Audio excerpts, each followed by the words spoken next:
Hey guys, long time no see. So when I got back from PAX, I was like super post-con depression and I didn't want to do anything.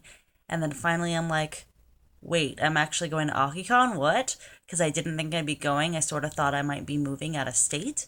So then I'm like, I guess I'm going. And I guess I'm going 4 days. And I guess I'm gonna drink too much. And I guess I'm gonna compromise my immune system.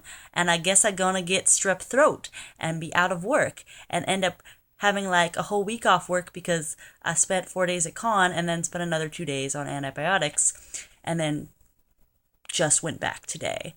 So that's wow, that was actually a really quick catch up. Wait, so let's get back to business. The credit for this tutorial has to go to Harley's Joker, who's a quote unquote not cosplayer.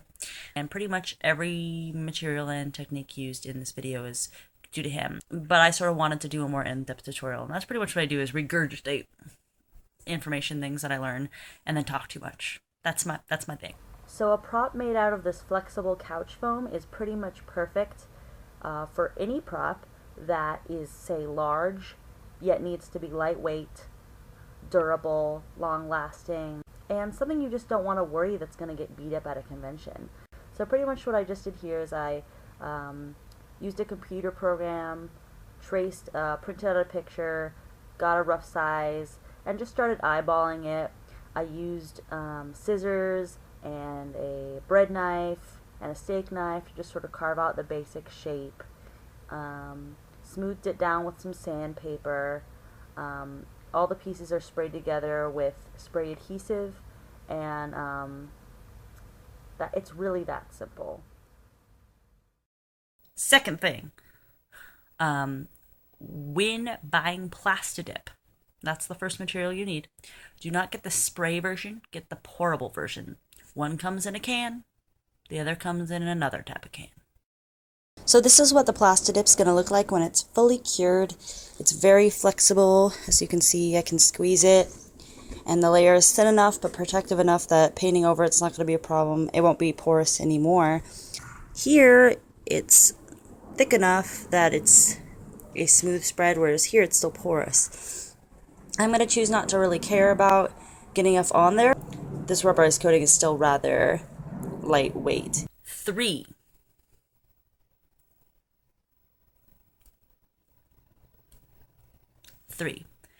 You're gonna have to spend a lot of money if you want to buy this type of foam, or at least if you want to buy nice foam.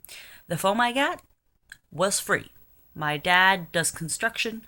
We just had some, but it was also extremely porous. Think of it as like bubbles.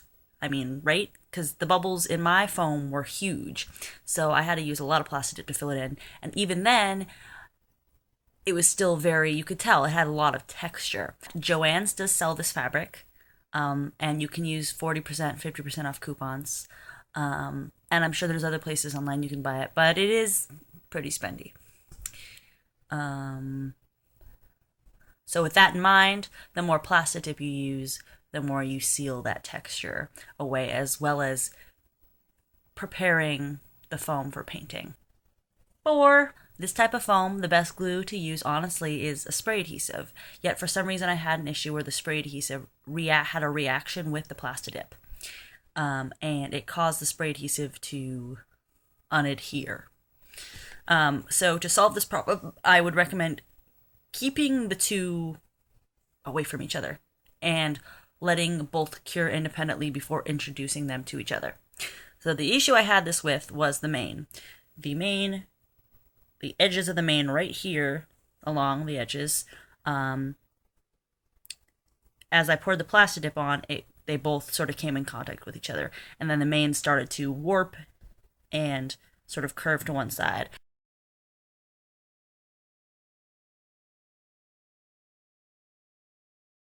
Trying to seal this part of the mane here with Plastidip, I had it taped down. So now that there's pieces of rubber that I've pooled under the tape that I have to clip off with my wire cutters. But yes, just be aware of that. Whenever you're using chemicals, sometimes they have a bad reaction with each other, so that's why you don't do as I do and try to make props in 5 days. Attractive thumb chin.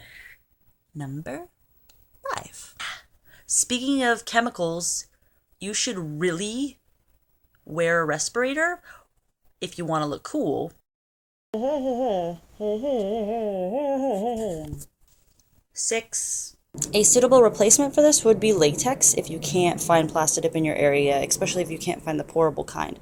But word of caution is that latex will degrade much faster than this will, and in a year or 2 or 3, it will start to do some really funky things, and I've been told that the paint just starts slicking off because the rubber underneath it is degrading. But so Plastidip's going to be much longer lasting for sure.